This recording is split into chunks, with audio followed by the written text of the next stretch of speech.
letakkan semua makanannya, letakkan semua handphonenya. Ya, kita sama-sama mau memuji Tuhan. Oke adik-adik, dengan tubuh yang sehat, dengan jiwa yang kuat, kita sama-sama mau pakai memuji Tuhan. Nah, sebelum kita memuji Tuhan, kita mau berdoa dulu ya sama-sama supaya Tuhan hadir tengah-tengah kita dan memberkati kita semua. Yuk sama-sama kita berdoa. Selamat pagi Bapak, selamat pagi Yesus. Terima kasih untuk penyertaan-Mu sepanjang malam sampai pagi ini Tuhan. Berkat kasih karunia-Mu kami boleh menikmati tidur malam kami. Dan pada pagi hari ini dengan tubuh kami yang sehat, kami mau siap memuji, memuliakan nama-Mu. Dengan papa kami, mama kami, kakak kami, juga dengan kakak-kakak yang ada di online sekolah minggu. Mari Tuhan Kau berkati setiap kami supaya dalam minggu kami ibadah sekolah minggu kami boleh menikmati hadirat Tuhan yang menyentuh hidup kami. Hanya di dalam nama Tuhan Yesus kami siap untuk memuji Tuhan. Haleluya. Amin. Nah, yuk semua bangkit berdiri. Bangkit berdiri, yuk jangan masalah ya. Kita mau gerak-gerak dulu ya. Kita mau gerakan tangan kita, kaki kita untuk memuji Tuhan ya. Yuk sama-sama.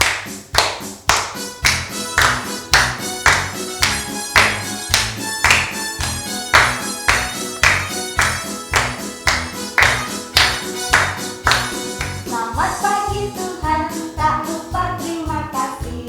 Tuhan telah pelihara kami setiap hari. Matahari bersinar, burung bernyanyi, bertambah-tambah indahnya lagi. Selamat pagi Tuhan, tak lupa terima kasih. Tuhan telah pelihara kami setiap hari. Matahari bersinar, burung bernyanyi, bertambah-tambah indahnya. Sekali lagi ya. Selamat pagi Tuhan, tak lupa terima kasih. Tuhan telah pelihara kami setiap hari. Matahari bersinar, burung bernyanyi, bertambah-tambah indahnya. Bertambah-tambah indahnya. Sekali lagi bertambah-tambah indahnya. Nah, adik-adik, percayakan kalau Tuhan Yesus sudah hadir dalam rumah kita. Nah, maka dari itu kita mau bersukacita sama-sama karena Tuhan Yesus ada di tengah-tengah kita. Yesus di tengah-tengah kita, maka kita bersukacita. Yuk.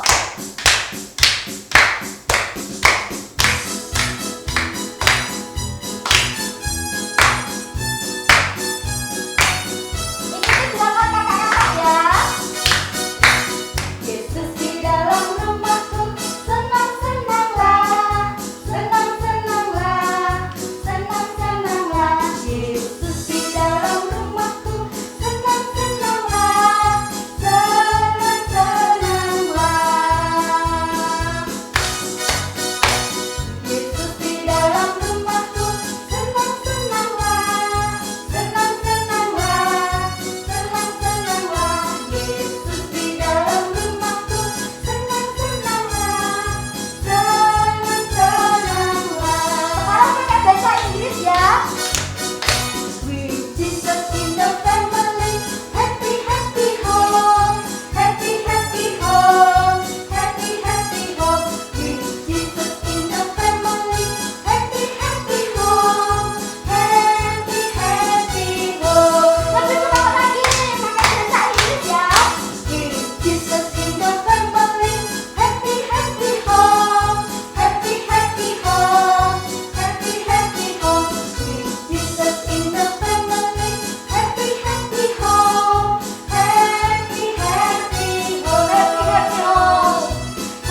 semuanya, kita mau siapkan hati kita, mata kita, telinga kita untuk menerima firman Tuhan. Ya, yuk sama-sama semua tenang dulu ya, tenang dulu. Nah, sip. Nah, yuk semua duduk tenang. Yuk siapkan hati kita. Kita mau datang pada Bapa. Kita mau mengucap syukur karena Dia selalu baik dalam hidup kita. Ya.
Tuhan Yesus, terima kasih. Kami mengucap syukur Tuhan untuk kebaikan-Mu dalam hidup kami. Sehingga pagi ini kami boleh ada sebagaimana kami ada Tuhan. Kami tahu semua itu karena Tuhan begitu baik buat kami. Terima kasih Tuhan Yesus, terima kasih. Pagi ini Tuhan kami mau duduk diam. Kami mau mendengarkan cerita firman Tuhan yang akan disampaikan kakak-kakak kami Tuhan. Terima kasih Tuhan Yesus. Beri kami hati, beri kami telinga yang mau dengar-dengaran akan Tuhan pagi ini. Biar kami menjadi anak-anak yang baik pagi ini. Anak-anak yang tunduk, anak-anak yang taat, anak-anak yang mau duduk manis mendengarkan cerita firman-Mu pagi ini. Terima kasih Tuhan Yesus. Terima kasih. Engkau berkati kakak kami yang akan membawakan cerita firman-Mu pagi ini Tuhan. Berkati Tuhan mulut, bibirnya, hatinya, semuanya Tuhan Kau berkati Bapa. Sehingga kami semua Tuhan boleh menerima hal yang luar biasa dari Tuhan pagi ini. Terima kasih Tuhan Yesus. Hanya di dalam nama Tuhan Yesus Kami sudah berdoa dan mengucap syukur. Kami siap akan firman-Mu. Haleluya. Amin. Halo adik-adik, jumpa kembali dengan Kak Ruth. Kakak harap semua adik-adik sehat dan tetap bersukacita di dalam Tuhan. Nah, sebelum mendengarkan firman Tuhan, mari kita berdoa terlebih dahulu. Ayo semua, yang adik-adik yang ada di rumah atau dimanapun adik-adik melihat siaran sekolah minggu kita hari ini, mari kita sama-sama teduhkan hati, mari kita sama-sama berdoa. Kita lipat tangan dan tutup mata. Tuhan Yesus, terima kasih untuk berkat-Mu hari ini. Kami boleh bersama-sama untuk meneduhkan hati, mendengarkan firman-Mu. Berkati kami Tuhan, supaya kami dapat mengerti akan kebenaran firman-Mu. Dalam nama Tuhan Yesus, kami berdoa dan mengucap syukur. Amin. Nah, adik-adik, tema hari ini tetaplah percaya dan berharap kepada Tuhan. Sebab Tuhan Yesus setia pada janjinya. Apa yang pernah difirmankannya pasti akan digenapi. Sekalipun segala sesuatunya tampak tidak mungkin atau mustahil, tetapi tidak ada yang mustahil bagi Allah. Dia akan menggenapi setiap firman-Nya. Seperti kisah yang akan kita saksikan berikut ini. Kisahnya diambil dari Lukas 1 ayat 5 sampai 25 dan ayat 57 sampai 80. Ya. Kita akan menyaksikan bagaimana cerita tentang kelahiran Yohanes Pembaptis. Mari adik-adik, semuanya konsentrasi, kita akan sama-sama menyaksikannya.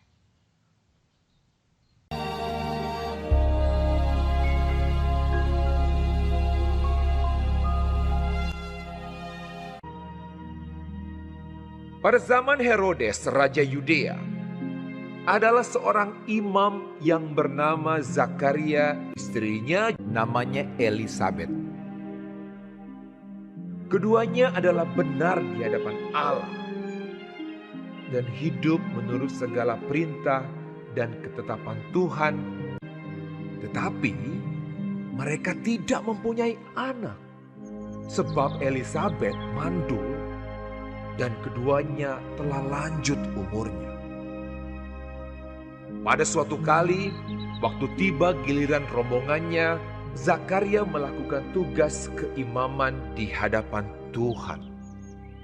Dialah yang ditunjuk untuk masuk ke dalam bait suci dan membakar ukupan di situ. Maka tampaklah kepada Zakaria seorang malaikat Tuhan berdiri di sebelah kanan mezbah pembakaran ukupan. Melihat hal itu ia terkejut dan menjadi takut. Tetapi malaikat itu berkata kepadanya, "Jangan takut, hai Zakaria, sebab doamu telah dikabulkan, dan Elisabet istrimu akan melahirkan seorang anak laki-laki bagimu, dan haruslah engkau menamai dia Yohanes. Engkau akan bersukacita dan bergembira. Ia akan membuat banyak orang Israel berbalik kepada Tuhan Allah mereka." Lalu kata Zakaria kepada malaikat itu, "Bagaimanakah aku tahu bahwa hal ini akan terjadi? Sebab aku sudah tua dan istriku sudah lanjut umurnya." Jawab malaikat itu kepadanya, "Akulah Gabriel yang melayani Allah, dan aku telah diutus untuk berbicara dengan engkau dan untuk menyampaikan kabar baik ini kepadamu. Sesungguhnya, engkau akan menjadi bisu dan tidak dapat berkata-kata sampai kepada hari di mana semuanya ini terjadi, karena engkau tidak percaya akan perkataanku yang akan nyata kebenarannya pada waktunya." Sementara itu seluruh umat berkumpul di luar dan sembahyang. Waktu orang banyak menanti-nantikan Zakaria, mereka menjadi heran bahwa ia begitu lama berada dalam bait suci.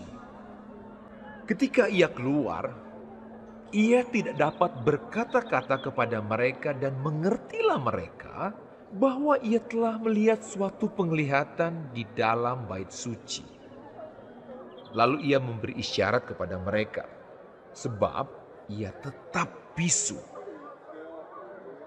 Ketika selesai jangka waktu tugas jabatannya, ia pulang ke rumah.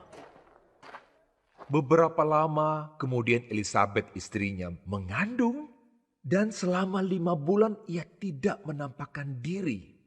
Katanya, "Inilah suatu perbuatan Tuhan bagiku. Dan sekarang ia berkenan menghapuskan aibku di depan orang." Kemudian genaplah bulannya bagi Elisabet untuk bersalin. Dan ia pun melahirkan seorang anak laki-laki. Ketika tetangga-tetangganya serta sanak saudaranya mendengar bahwa Tuhan telah menunjukkan rahmat-Nya yang begitu besar kepadanya, bersukacitalah mereka bersama-sama dengan dia. Maka datanglah mereka pada hari yang ke-8 untuk menyunatkan anak itu, dan mereka hendak menamai dia Zakaria menurut nama bapaknya. Tetapi ibunya berkata, "Jangan, ia harus dinamai Yohanes." Kata mereka kepadanya. Tidak ada di antara sanak saudaramu yang bernama demikian. Lalu mereka memberi isyarat kepada bapaknya untuk bertanya nama apa yang hendak diberikannya kepada anaknya itu. Ia meminta batu tulis, lalu menuliskan kata-kata ini. Namanya adalah Yohanes. Dan mereka pun heran semuanya. Dan seketika itu juga terbukalah mulutnya dan terlepaslah lidahnya. Lalu ia berkata-kata dan memuji Allah. Dan semua orang yang mendengarnya merenungkannya dan berkata, Menjadi apakah anak ini nanti? sebab tangan Tuhan menyertai dia. Dan Zakaria ayahnya penuh dengan Roh Kudus lalu bernubuat. Katanya, Terpujilah Tuhan Allah Israel, sebab ia melawat umatnya dan membawa kelepasan baginya. Dan engkau, hai anakku, akan disebut Nabi Allah yang Maha Tinggi, karena engkau akan berjalan mendahului Tuhan untuk mempersiapkan jalan baginya, untuk memberikan kepada umatnya pengertian akan keselamatan yang berdasarkan pengampunan dosa-dosa mereka. adapun anak itu bertambah besar dan makin kuat rohnya. Dan ia tinggal di padang gurun sampai kepada hari ia harus menampakkan diri kepada Israel. Nah, adik-adik, itulah tadi kisah tentang Zakaria yang menerima penggenapan janji Tuhan melalui kelahiran Yohanes Pembaptis. Kakak percaya Tuhan pun akan menggenapi janji-janjinya bagi kita yang percaya dan terus berharap kepadanya. Nah, adik-adik, jangan berhenti ya berharap kepada Tuhan, karena suatu saat nanti, ketika saatnya tiba, waktu yang terbaik yang Tuhan berikan, pasti Tuhan akan menggenapi janjinya. Ya, yuk mari kita sekarang berdoa. Kita lipat tangan, tutup mata. Kita akan akhiri ibadah kita pada hari ini. Mari kita sama-sama berdoa. Bapa di surga, kami bersyukur untuk setiap janji yang Kau berikan bagi kami. Kami percaya Tuhan, Engkau yang sanggup menggenapi setiap janji-Mu Tuhan. Kami percaya tidak ada yang mustahil bagi-Mu Tuhan. Kami bersyukur Tuhan untuk keluarga yang Tuhan berikan, yang mengasihi kami Tuhan. Berkati kedua orang tua kami, saudara-saudara kami, Engkau yang menjaga kami tetap sehat Tuhan. Kau memberikan damai sejahtera dan sukacita bagi kami Tuhan. Kami serahkan seluruh hidup kami sepanjang minggu ini ke dalam tangan Tuhan. Dalam nama Tuhan Yesus kami berdoa dan mengucap syukur. Amin. Oke adik-adik, sampai jumpa di ibadah berikutnya. Tuhan Yesus memberkati. Nah, adik-adik, tadi sudah mendengarkan firman Tuhan. Itu waktunya kita mau mengulang lagi bacaan kita pada minggu ini, diambil dari kitab Injil Lukas pasal 1 ayat 76b. Yuk kita baca sama-sama. Lukas 1 ayat 76b. 1, 2, 3. Karena engkau akan berjalan mendahului Tuhan untuk mempersiapkan jalan baginya. Amin. Nah, ya adik-adik, tetap setia sekolah minggu meskipun online, tetap setia sekolah minggu karena kita percaya meskipun kita ibadah di rumah, Tuhan Yesus pun tetap ada di rumah kita masing-masing. Ya, yuk kita balik berdiri, kita mau akhiri ibadah kita pagi ini, kita memuji Tuhan. Ya, sama-sama ya. Yuk kita memuji Tuhan sama-sama lagi ya.